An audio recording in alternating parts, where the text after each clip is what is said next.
You're listening to the Next Level Sports Podcast, episode number 5, featuring Kenny Fairfax from StraightFactsPitching.com, where today we're going to be talking a little bit about practicing with a purpose. Let's do it.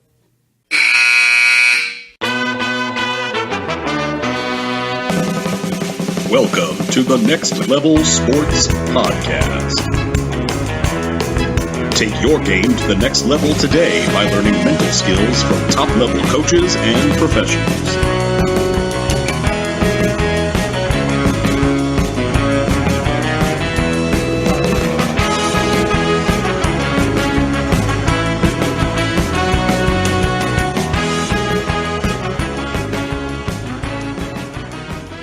All right, everyone, welcome back to the show. Episode number 5. My guest today is Kenny Fairfax. Kenny is with StraightFactsPitching.com, and way back in the day, Kenny actually played a few years in the minor leagues for the Pittsburgh Pirates. Today's going to be a great episode talking about practicing with a purpose, and Kenny's going to go into a couple stories, including facing a future Major League Hall of Famer in the minor leagues. So let's get right into it. My interview with Kenny Fairfax. Kind of like what I tell them now, because I'm helping out with the Thomaston baseball team. So I tell them, listen, everything's with a purpose. So whenever you're playing any kind of sport, especially baseball, you have to practice with a purpose. If you practice with a purpose, that repetition that you're going to develop is going to be what you need in order to succeed at the next level. Because if you know what that is in your own brain, because it's different for everybody.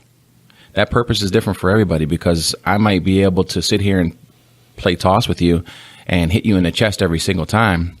But then there's something else that if I go to throw a curveball and I'm just inconsistent with it, that purpose is trying to get you to get that curveball the way you are playing toss like the other thing. So those are the things like that to develop those habits so that way you can move on. So practice with a purpose. Okay. As far as practicing with a purpose goes, you mean kind of setting like an intent for the practice? Like, you know, regardless of the results, this is what I want to accomplish? Absolutely. Because like I said, with that being said, that it has to start somewhere. I mean, you step on the field, if you don't, yes, everybody can maybe throw a ball, especially if you're at that level already. You can probably throw, you can probably catch. Again, but to really fine-tune those skills, that's what it's going to take. So you have to, that's one thing if I can embed in any kid's brain is to practice with a purpose and make sure that every single time that you're out there, it's just not, fooling around. Yes, it's out there to have fun, but ultimately in that fun that you're going to have, you need to be doing that with that purpose. So that's one thing I want to really teach those kids, and just not only the message, but really fine-tuning what they need to do in order to get the correct angle, arm angle, things like that. And when was the first time that you kind of, as you were growing up, started practicing with a purpose? Is it something that you naturally had, or is it something that a coach taught you along the way? It was definitely a coach, because, again, when I was in high school, again, it was like one of those things where, everybody told me that you were good, right? I was a 3 sports guy. So I was playing basketball, I was playing baseball, I was playing football. So it's like I was just doing it all at the time. So I really didn't have that. Not until I got into the minor leagues when I really realized that, listen, I'm good, but compared to all these other guys that are here, I'm just average. Right. So it's like, wow, it's like a big eye opener when you get to those kind of leagues, and when you get in against people that actually play all year round. I'm coming from Pittsburgh, Pennsylvania, a small town called Uniontown, Pennsylvania, where I grew up. And I'm thinking, well, yeah, I'm the man in my little town. But I get down to Florida and spring training with hundreds and hundreds of guys trying to accomplish the same thing. It's like, whoa. It's a big eye opener. So, with those experiences that I have, and to bring that to a kid, then we're like, wow, he actually made it there, and he knows what it's going to take to get there. That's hopefully what I can do, and to bring that story or, that experience that I had to those kids to make them understand. So you had this natural raw talent, and then it wasn't until somebody finally in the minor leagues got their hands, let's try and mold and shape and, get them to fly straight. That's right. That's right. That's exactly what it takes. I'm telling you, because again, like I said, I was naive in high school. So it's kind of like, wow, like, yeah, I'm good, but man, it's not really what I can really be. And again, I just felt that I was a natural athlete. And which I am, I'm a natural athlete. I can excel in any sport, But the baseball, everybody was telling me, like all the older folks were telling me, man, yeah, you're good at basketball. You're good at football. I was recruited for football. But your best sport is like your natural is baseball. Like it's like fluid. Like you're good at baseball. You're great at baseball. And I thought about what I needed to do. But until I really got there, I took it for granted when I was in high school, my ability. I really didn't work hard, when I was because it was natural. It came natural to me. It was easy for me. Baseball's easy for me. Throw it, catch it. It's an easy game, but it's a hard game. So it's like people like, yeah, all you got to do is throw the ball, catch the ball, hit the ball. See it. That's it. See it, catch it, right? But no, it's not that easy. What was one of those first things when you got to the minor leagues that was that big transition? Was it, practicing with a purpose? Was it figuring out the competition that surrounded you? What was like that first real transition? I'm not gonna lie. It was seeing all the guys that came in from Puerto Rico and the Dominican Republic that play all year round, and seeing how they really work. Because I had a lot of friends that that I still keep in contact with through Facebook and things like that, and seeing how they used to do things.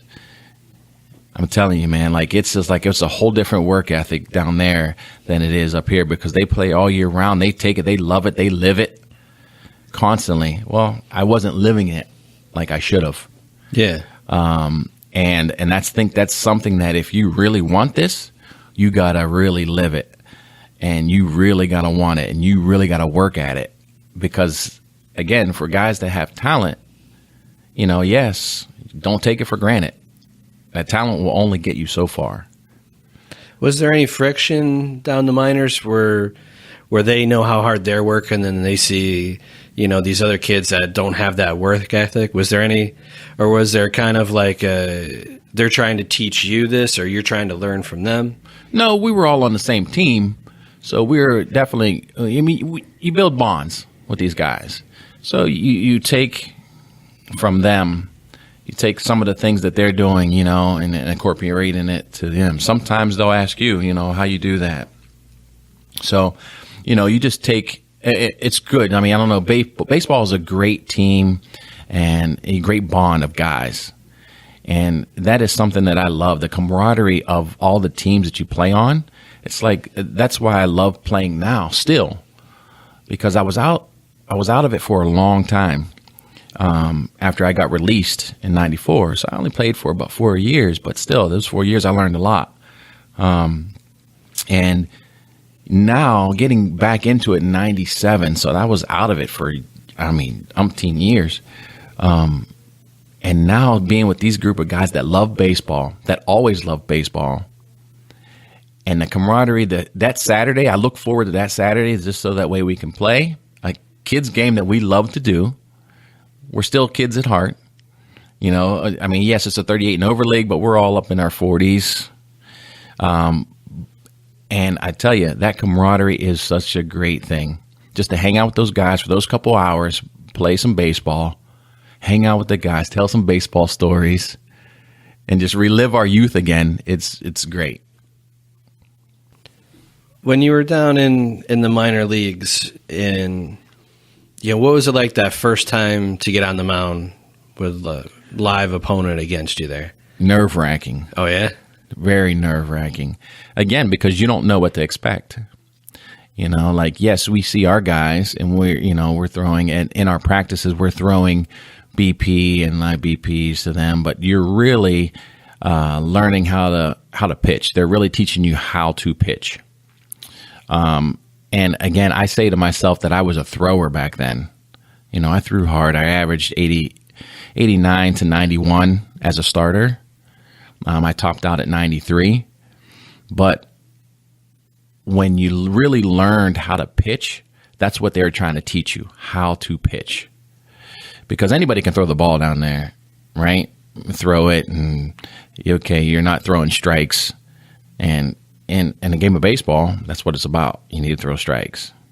We need to know how to get a person out. So that first time stepping on the mound, it was so nerve-wracking because, like I said, am I going to throw a strike? Am I going to hit the guy? Like they're out there trying to do the same thing. We're the Pirates, but yet we're playing against like the Yankees. And you see these prospects, you hear about all these prospects coming up. And I got a funny story because I actually pitched against Derek Jeter. Oh, yeah? Yeah, I went up, I went up to Tampa, and he actually grounded out against me. So it was the coolest thing, like I'll always remember that because you hear about this guy that got, they got Derek Jeter on there. He just, you hear all this money that he signed for. He's their top prospect. You got him out, though. I got him out. He grounded out against me. So I was like, okay, great. So, let's call it a career. Yeah, I know, right? That's right. That's right. I don't think he'll ever remember that, but I know one thing. I sure do remember that. If he did remember, it would probably stick in his craw real good. Like, I can't believe I grounded out against Kenny. Yeah, exactly. Exactly. But no, it's definitely nerve-wracking. Anytime you get a step on a big stage like that, and you got all you got all the higher managers, from the AA, AAA, and all your pitching instructors sitting out there. Like, you just want to perform well. Ultimately, you want to perform well. And I didn't know it. I was young at the time, so I didn't know that, I'm just out there playing baseball. Just do what you've been doing for the last 17 years. How long did it take you to kind of like settle into the groove there? Literally about 2.5 years. Oh, I'm wow. not going to lie. Yes, to really settle in and really start pitching, to really understand, it took me a couple years. It takes a couple years to get there. Because I felt that, being out there and throwing hard, okay, back in when I got drafted in 91, so it was a whole different league back then. Like, it's totally different. Like, throwing 96 was that was unheard of. So throwing 91 and 93, that was fast at the time back then. Now, fast forward to nowadays, you're topping 100 and 101 and 97 on the average. You're like, that's just baffles me. But back then, I felt that throwing hard was the way to go. But then I look at pitchers like Greg Maddux, Tom Glavine, that didn't throw hard, but they were crafty pitchers. That's what I loved, and I understood how to play the game after watching them in a couple years now, trying to fine-tune, not just trying to be a strikeout pitcher every time. That might not be that's not your purpose, right? That's not your purpose. The purpose is to get people out. No matter how you do it, you don't have to strike everybody out, because don't forget, the batters are there to do their job. They're there to get a hit. So we have to get those guys out. Let them hit the ball. I tell my kids now, let them hit the ball because you have defense behind you. So my second to third year is when I started getting ground balls. We call them easy outs, fly ball to, easy fly ball to wherever, getting people out. I'll take those any day than that strikeout trying to, throw out your arm to one batter. Now that you're helping out a local high school, what is kind of like the biggest obstacle you see that they have to overcome? Is it that they're trying to, throw the ball through a brick wall? Are they, what's kind of like their biggest struggle that you see them having? And again, it's different for every kid. So I know I have a couple of kids that actually sometimes their mechanics are great, they look great, but just can't find the strike zone. They try to do too much instead of just letting it happen. Instead of just doing what they do. Like when they're throwing on the sideline, great, they look great. When they get in their own head about, I got to do this, I have to, break off that curveball nice, whatever. And then they can't find the strike zone. Well, we have to wheel them back in and be like, listen, if you can't throw a strike, you can't pitch. Technically, like, we don't want you out there because what are you going to do? Walk 4 batters in a row? We can't have that. We got a game to win. So you have to really, it's all in their head, most of them. And I think that's what it was for me too. So helping out these kids now, if you guys you have to get them to understand, relax, and just throw it to that guy there, your catcher, because it's you and him. That's it. Don't worry about that batter. Once they step in the box, don't worry about him. Don't worry about him. When you're throwing a sideline, it's just you and the catcher, right? So when you go out there on that mound, it's the same thing. You have to have that tunnel vision that where you and the catcher can work, do what you've been doing all year, what we've been practicing with that purpose of throwing it to that catcher. He'll set up for you where you need to be, and you throw it right to him. So with practicing with a purpose, that seems like that's where the time for all the focusing on if the mechanics are right, if a grip is right. Once you get on the game, that's the time where it's just let everything go. Let it do what it does. That's right. Because you don't want to practice out there on the mound. You've been practicing all day, and that's what you do. Like, you practice before you go out into the game. You got to warm up to get ready. Well, that's where you practice to get ready for that game. All right. When it's game time, you just step out there. Everything else, don't worry about what I had told you or whatever. You just go out there and do what you got to do. Just take everything that I told you. Just think about it. That's when you're out there on the mound, and you got to be focused between you and that catcher, and really step out. So you have to have a routine. I tell my kids, listen, get a routine that you do every single time, because every single time is what you're going to do. Because I tell them, like, you have to realize that in a game of baseball, who has the ball every single time? It's the pitcher. Nothing can go on in that game until you make it happen. I said, because now, if you need to step off the mound, okay, you're in and you just don't feel right, you don't have to go. Step off the mound. Check yourself. Get your mind right. Step off and step back on, okay? What's going to happen? They're going to step out. The batter's going to step out. Umpire's going to call time. Okay, now when you're ready, step back in and let's go. That's a very useful tool to be able to give yourself that time. The batter obviously has to ask for permission, has to get granted. But as a pitcher, that's a huge advantage that you can just step off anytime you want. Anytime. Because like I said, and I think once you're in that game, in that moment, that they don't realize that. Some of them do. But again, I don't think their mind's there yet in order to realize that they can really do that. That they are in control. Like, the pitcher is the number one guy out there. That's why if you know all the positions, if they're numbered. And what is the pitcher? The pitcher is number one. You are number one out there. So nothing can go on in that game, like I said, without you. And sometimes when I tell them that, they're like, kind of like a light bulb goes off sometimes. It's like that, and it's just funny to me. I'm like, yes, you step off, do whatever you got to do. And like I said, that's what I tell them. Like, it was funny. We were doing a drill practice one day, and I was telling them about, I feel that I have a pretty good pickoff move.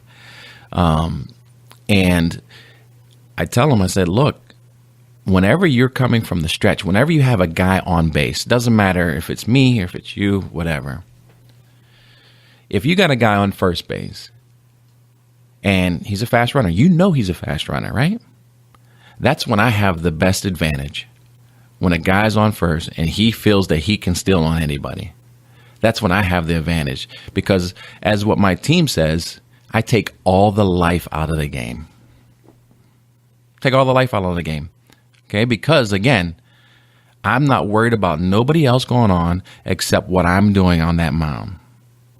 If I have to keep that guy close, okay, so I come set and I can stand there for days.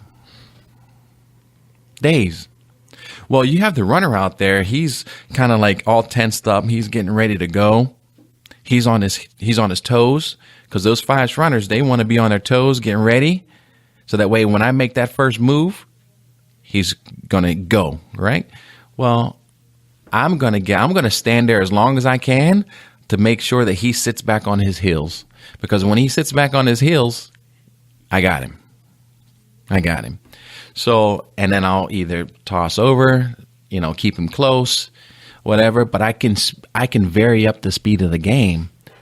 That's me. I do that, not anybody else. My teammates behind me have to stand there waiting, and they already know now. This has been the third or fourth year that actually it's been 6 years. So, that I've been doing it, and they say, man, I love it when a guy gets on and, you used to say you just take all the life out of the game. I was like, yeah, well, I got to keep that guy close. I can't have that guy score. And also, when somebody gets on base against you, that's momentum for the other team. Right. So it's kind of like the equivalent of, watching college basketball. A team goes on a run, and the opposing coach calls the timeout. That's it. Yeah, so it's like the baseball equivalent of that. Yeah, that's right. So if they would understand that, I would love for them to come and see, the kids come and see me do that, because it's kind of different trying to teach them without, have them them seeing me do it. But I tell you, it is such a, I love it. Like I said, I've picked off a couple guys, like I said, are in our league that are, pretty fast, these younger guys. And they're like, wow, that's the fastest move I've ever seen. But it's really not fast. Yeah, it might be a big guy, but it's just a quick little movement. And I tell you, they say, man, it's a fast move. I don't feel like it's that fast. It's just me tossing over. So part of that could be also, that you're taking your time, you're kind of getting them back on their heels, and they see a lot of nothing. And when something moves, it just appears faster to them. Yep, absolutely. And if you have the correct, I have to say that I did develop that in the minors, because if you watch kids move nowadays, if they have a long motion, a throw over motion, they can have fast feet to turn. But if they're sweeping motion with their arm, a big C motion, then they're going to get back every time. You're not going to get them. So it's a kind of quick move. You're just out and straight over. It's kind of like take the ball out of your glove and turn and throw. So it's a pretty quick motion with your arm instead of a big C motion to get it over, thinking that you have to throw hard to get it over there, because you really don't have to throw hard to get it over to first base. You just got to throw it quick and get it over there to first base. So more of kind of like, the catcher from behind the ear kind of deal? Yes, that's exactly it. Yes. Yep, from right here to straight over. Yes, that is correct. That's a good analogy of that. Cool. When, so, you have this raw piece of material going down to Florida, and all of a sudden you learn how to pitch, you learn how to throw over. What are some of the other things that you learn there? I mean, you were just throwing, but now you actually have like an idea of where the ball's going to go. Yes. And is that where you kind of learn to pitch inside, or you kind of always knew to pitch inside? Well, no, you learn that in the minors. Well, I know with the Pittsburgh organization, they teach you how to pitch inside. You cannot be scared, because most kids nowadays, you don't want to hit anybody. You don't want to hurt anybody. Throwing inside is, you can eventually hit somebody, okay? But I tell them now, like, listen, that's part of the game. Like, if you have a guy that is crowding the plate, and yes, they're in their batter's box, but if they're on the closest to to the plate that they can go in their batter's box, listen, that's partly your plate. That is your plate. I tell them, listen, that's your plate you can go to. Like, if you need to throw inside, throw inside. If you hit them, oh, well, that's a big batter's box they have. They can back up a little bit if they need to. But you have to establish that side of the plate, especially on either side, if it's a lefty or if it's righty. But you have to establish the inside to then work on your outside, because that just makes it bigger. You can't be afraid to go inside and hit somebody. And again, you don't want to hurt anybody, but you can't be afraid to hit somebody inside. Yes, you're out there playing a game. You're out there doing a job. Your job is to work that inside of the plate. Because again, you can get a strike there too. It's not just the middle and outer half if he's close to the plate, but you have to establish that. You can't have that fear of pitching inside. And that's something that they taught us in the minors, and that's something that'll always stick. You can't be afraid to go in there. Like I said, the batter's there to get you out of the game as quick as possible, right? They're there to take hits. They're there to go 4 for 4 on you. Well, I'm sorry, but I'm not having that. I am not having that. I can't have that happen. So, you have to be able to establish that inside pitch, so that way you can now work your whole plate, not just the middle and outer half. And I know once you learn to throw inside, I mean, there was some collateral damage. You hit a couple guys, Yeah. But I remember that there was a big college football star that you hit, and he didn't take too kindly to that, right? Yes. So it was Terrell Buckley. And I remember we were down in Georgia. This is when I was playing for Augusta. And it was funny because of the fact that it was my first time that I actually had the I shouldn't be saying this, but the go inside move. So they gave the sign to pitch inside. And actually, I had we had a sign to hit the guy. So we got the sign to hit the guy. Okay. So I came up, I got the sign from Jason Kendall. And I have to say, to rewind a little bit, I didn't have great control that day. Didn't have it. And I think that's why they threw it on. Because, they were getting a couple of hits. I walked a couple guys, and he comes up, gives me the sign. I'm like, okay, got the sign. The very first time I get that sign, what do? I throw a strike. I'm like, great. Maybe that was their hidden intent. It was like, maybe. He's trying to throw a strike. It's not working. Let's try and throw a ball. Right. Exactly. So then I get it again. I get the next sign because I already know what my coach, if I look over my coach, I already know what's going to happen. It's like, what are you doing? Like, you got the sign. Do the say. So I get the sign again. This time I'm like, okay. I'm kind of nervous at the time. I don't want to hit the guy. Like, I don't want to hit him. But again, got to do what the coach says. So now this time, instead of hitting him where I should hit him, I hit him on his foot. And I'm like, okay, here he goes. And he starts to charge. And then unfortunately, Jason Kendall, he stops him. So I'm like, okay, that was great. I was like, okay, because that's what it is. The catcher is out there to protect his pitcher.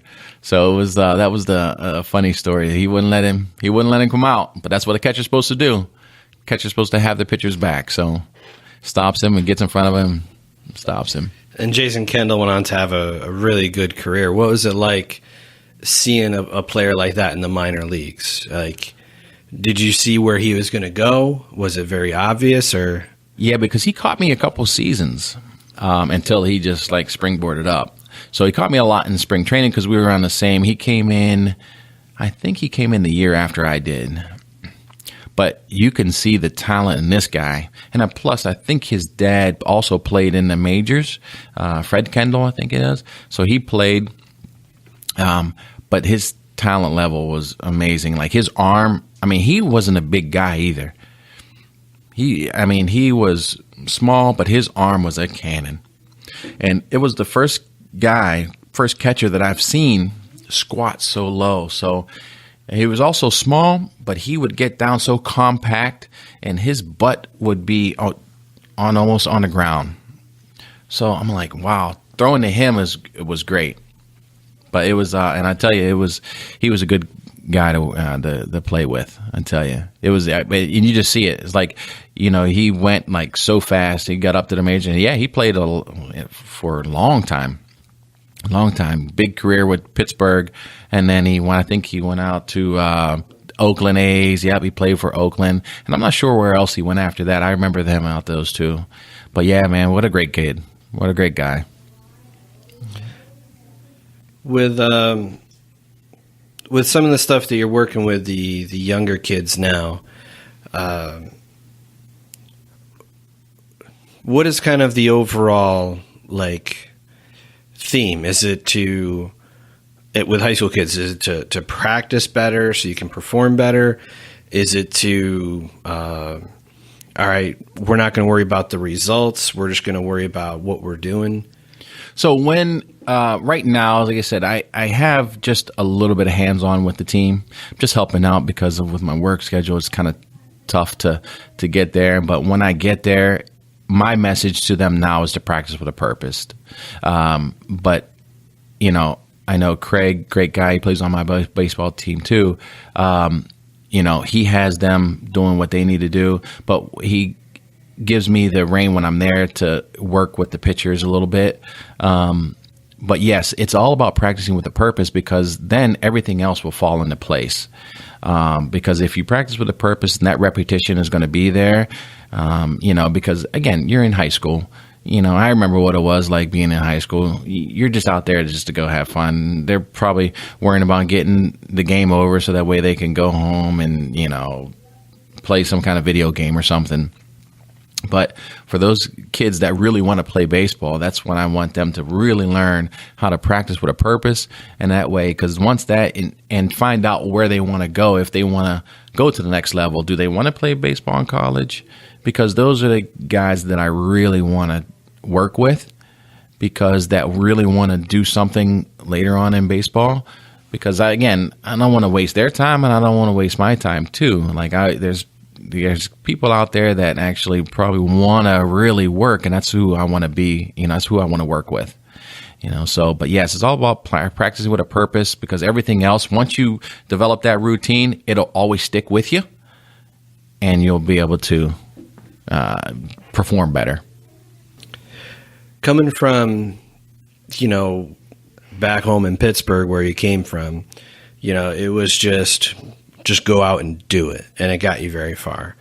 When you saw the people that came in from Puerto Rico, from the Dominican, that worked as hard as they did, do you think that that's what allowed them to be so much more advanced than you were at that time? Of course. Because, and I can't blame it on where I came from, because there's plenty of people plenty of kids and guys that come from up north and play and do very, very well.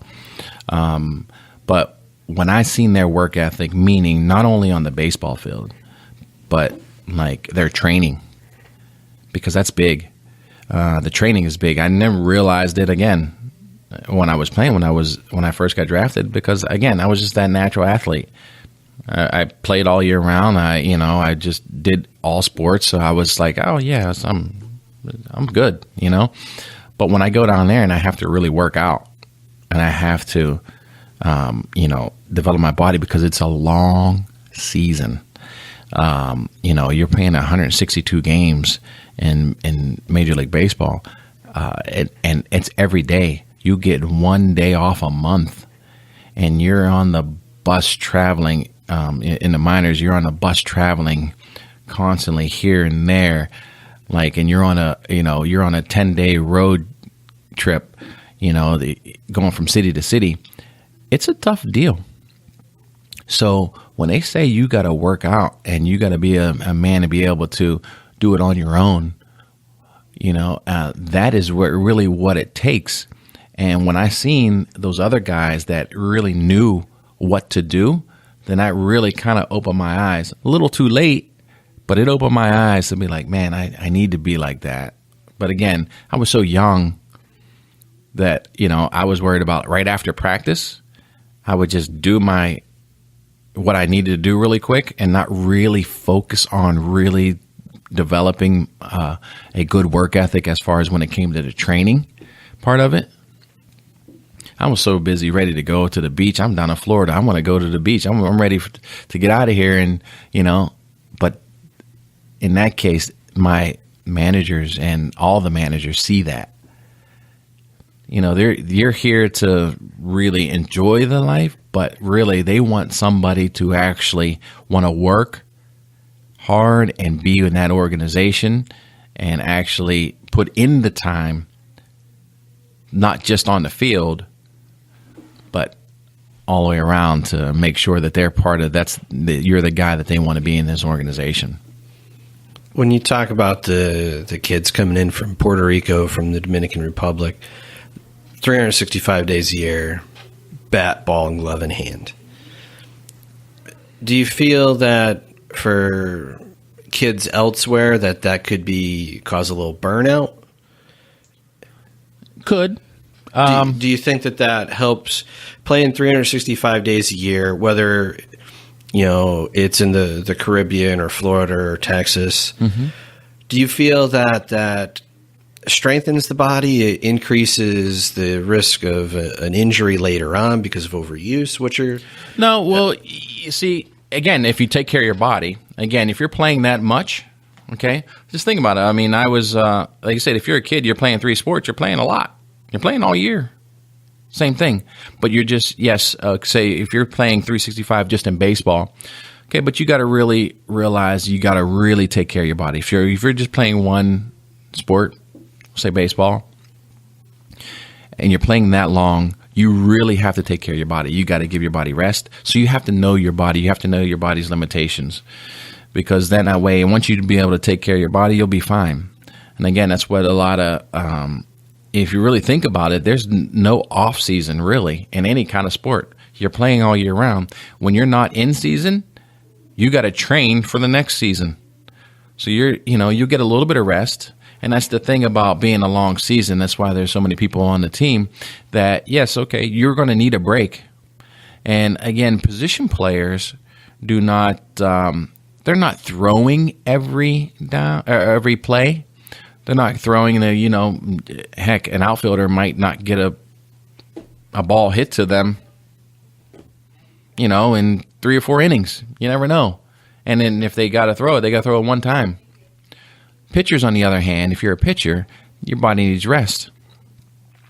So as far as starters, that's why if you're a starting pitcher, you can go as many innings, you throw 80, 90 pitches, sometimes 100 pitches, whatever.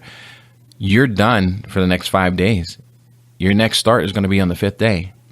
So you have to be able to, the next day you're going to be sore. You make sure you got to ice. You got to take care of your body for those next 4 days, so that way coming that 5th day, you're ready to go. So really, the pitchers and catchers are really the ones that actually need to do the most work with their body. But playing okay, as long as you know that you got to take care of your body, you're okay with playing 365. I'm okay with that. And for high school kids out there that they're throwing a game and they throw a lot of pitches, what's kind of what would you say that they should do?